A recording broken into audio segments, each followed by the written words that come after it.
ഞങ്ങൾ ഊട്ടിക്കൊരു ചെറിയ ട്രിപ്പ് പോയായിരുന്നു കേട്ടോ. അതിൻ്റെ വീഡിയോ ആയിട്ടാണ് ഞാൻ വന്നിട്ടുള്ളത്. വരുന്ന വഴിക്ക് തന്നെ ഞങ്ങൾ സ്റ്റേ ചെയ്യാനുള്ള ഹോട്ടലൊക്കെ ബുക്ക് ചെയ്തായിരുന്നു. അഗാഡോ എന്ന് പറഞ്ഞിട്ടുള്ള ഒരു ആപ്പ് കൂടെയാണ് കേട്ടോ ബുക്ക് ചെയ്തത്. ഞങ്ങൾ ദമാമെന്ന് നാട്ടിലേക്ക് എത്തിയത് രണ്ടാമത്തെ നോമ്പിനാണ് കേട്ടോ. പിന്നെ ഒരു 10 ദിവസം കഴിഞ്ഞപ്പോൾ ഹസ്ബൻഡ് തിരിച്ചു പോയി. അതിൻ്റെ ഇടയ്ക്കുള്ളൊരു ഫ്രൈഡേ ആയിരുന്നു ഞങ്ങളുടെ ട്രിപ്പ്.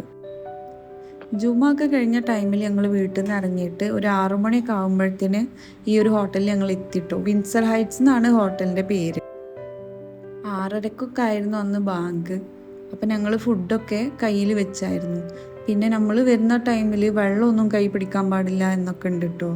അതായത് 5 ലിറ്ററിൻ്റെ ഒരു ബോട്ടിലല്ലാതെ ചെറിയ ചെറിയ ബോട്ടിൽസിലൊക്കെ വെള്ളം എടുക്കുകയാണെങ്കിൽ നമ്മൾ ഫൈന് കൊടുക്കേണ്ടി വരും. വെള്ളമല്ല, പ്ലാസ്റ്റിക് നിരോധിക്കുക എന്നുള്ളൊരു ഇതിലാണ് അവർ അങ്ങനെ ഒരു ഇത് ചെയ്തിട്ടുള്ളത്. ഞങ്ങൾക്ക് അത്യാവശ്യം നീറ്റും ക്ലീനൊക്കെ ആയിട്ടുള്ള ഒരു റൂം തന്നെയാണ് കേട്ടോ കിട്ടിയത്. അപ്പോൾ ഊട്ടിയിൽ വരികയാണെങ്കിൽ നിങ്ങൾക്ക് ഈ ഒരു ഹോട്ടൽ നോക്കിയാൽ മതി. വിൻസർ ഹൈറ്റ്സ് എന്നാണ് പേര്.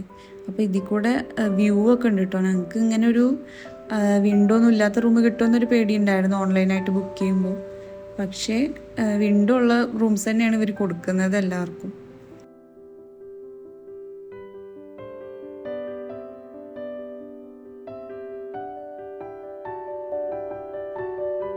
ഫുഡ് ഞങ്ങൾ ഇവിടെ ഓൺലൈനായിട്ട് ഓർഡർ ചെയ്യാനായിട്ട് ചെയ്തത്. അപ്പോൾ അവർ കൊണ്ടുവന്ന് തന്നു. ബിരിയാണിയും ഫ്രൈഡ് റൈസും രണ്ടും ഓർഡർ ചെയ്തായിരുന്നു. ഒന്ന് അത്താഴത്തിന് വേണ്ടിയിട്ടും ഒന്ന് നോമ്പ് തുറക്കാൻ വേണ്ടിയിട്ടും.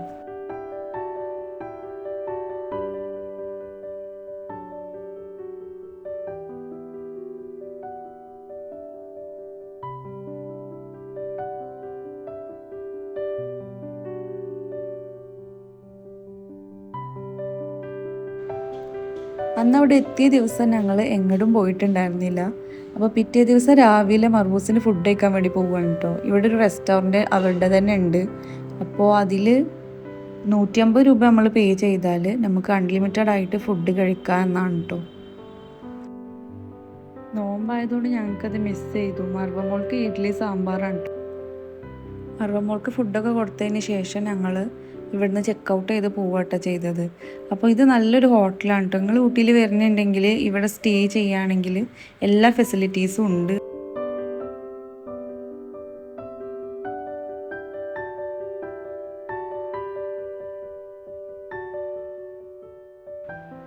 അങ്ങനെ ഞങ്ങൾ ആ ഹോട്ടലിൽ നിന്ന് ചെക്കൗട്ട് ചെയ്തു. 11 മണിയുടെ മുന്നേ നമ്മൾ ചെക്കൗട്ട് ചെയ്യണം എന്നാണ് ഞങ്ങൾ ബുക്ക് ചെയ്യുമ്പോൾ ആപ്പിൽ കാണിച്ചിരുന്നത്. അപ്പോൾ അതുപോലെ തന്നെ 10 മണിയൊക്കെ ആകുമ്പോൾ ഞങ്ങൾ അവിടെ നിന്ന് ഇറങ്ങി. ഇനി നേരെ പോണത് ബൊട്ടാനിക്കൽ ഗാർഡനിലേക്കാണ്. അതിൻ്റെ മുന്നേ ഇവിടെ ടോയ് ട്രെയിൻ കാണാമെന്നും പറഞ്ഞിട്ട് ഞങ്ങൾ പോയായിരുന്നു. പക്ഷേ അവിടെ ടൈം തെറ്റിയതുകൊണ്ട് കാണാൻ പറ്റിയില്ല കേട്ടോ. ഇത്തിരി നേരമൊക്കെ ഞങ്ങൾ അവിടെ ഇരുന്നു. പിന്നെ നോക്കിയപ്പോൾ ടൈം ആ ഒരു ടൈമിൽ വരില്ല, 2 മണിക്കൊക്കെയാണ് ഉണ്ടാവുള്ളൂ. അപ്പോൾ പിന്നെ അത് കാണാൻ പറ്റിയില്ല കേട്ടോ ഞങ്ങൾക്ക്.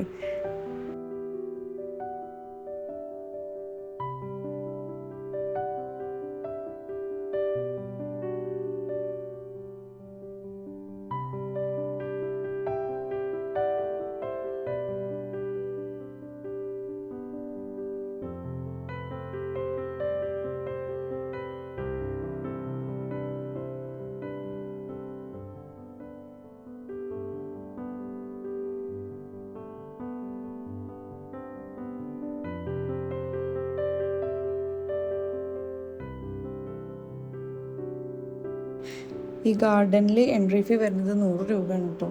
ഇവിടെ കുറേ നടക്കാനുള്ളതുകൊണ്ട് ഞങ്ങൾക്ക് ലിമിറ്റേഷൻസ് ഉള്ളതുകൊണ്ട് ഞങ്ങൾ നടന്നില്ല കേട്ടോ. നോമ്പുമാണ്, പിന്നെ മർവമോള പിന്നാലെ ഓടി കളിക്കേണ്ടി വരും.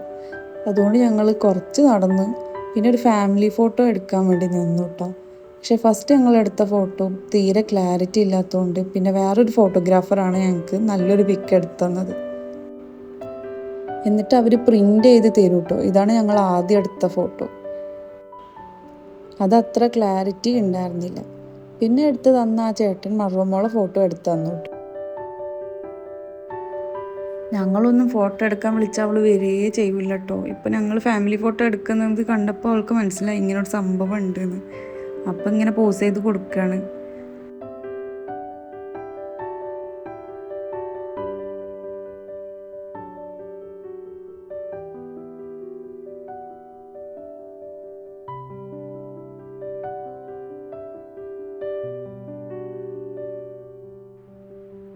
ഇതാണ് മറുപടിയുള്ള ഫോട്ടോ. ഇനി വീട്ടിൽ പോയിട്ട് ഇത് ഫ്രെയിം ചെയ്ത് വെക്കണം. ഞങ്ങൾക്ക് നല്ല ഇഷ്ടപ്പെട്ടു കേട്ടോ. ഫസ്റ്റ് എടുത്ത ഫോട്ടോ പോലെ അല്ല, ഇത് ഭയങ്കര ക്ലാരിറ്റി ഉണ്ടായിരുന്നു.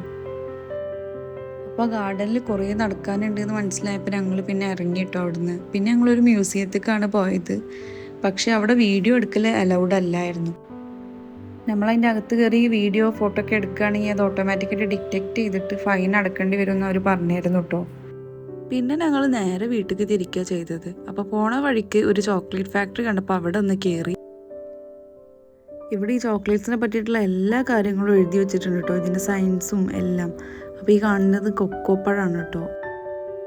അതിൻ്റെ ബീൻസ് എടുത്ത് ഉണക്കി പൊടിച്ചിട്ടാണ് ഈ ചോക്ലേറ്റ് ഉണ്ടാക്കുക.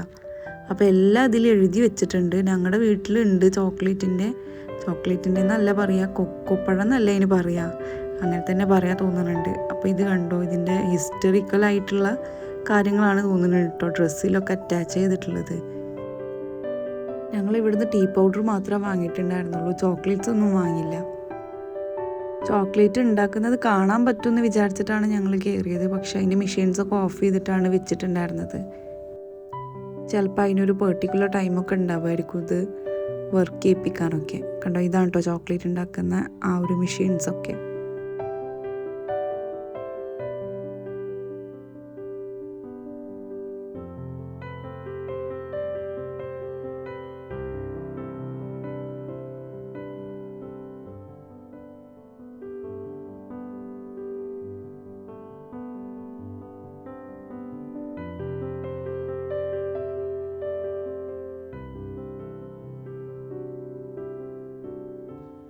അപ്പോൾ ഇവിടുന്ന് ഇറങ്ങിയിട്ട് പിന്നെ ഞങ്ങൾ നേരെ വീട്ടിലേക്ക് പോവാട്ടോ ചെയ്തത്. അപ്പോൾ ഇതൊരു ചെറിയ വ്ളോഗായിരുന്നു കേട്ടോ. അപ്പോൾ നിങ്ങൾ ആദ്യമായിട്ട് എൻ്റെ ചാനൽ കാണുന്നതെങ്കിൽ എന്തായാലും സബ്സ്ക്രൈബ് ചെയ്യുക. വഴിയിൽ കുറച്ച് മങ്കീസിനെ കണ്ടപ്പോൾ ഞങ്ങൾ അവർക്ക് പഴമൊക്കെ കൊടുത്തുട്ടോ. അപ്പോൾ ഒരാൾ ഞങ്ങളെ കൂടെ പോരാനുള്ള ശ്രമത്തിലാണ്.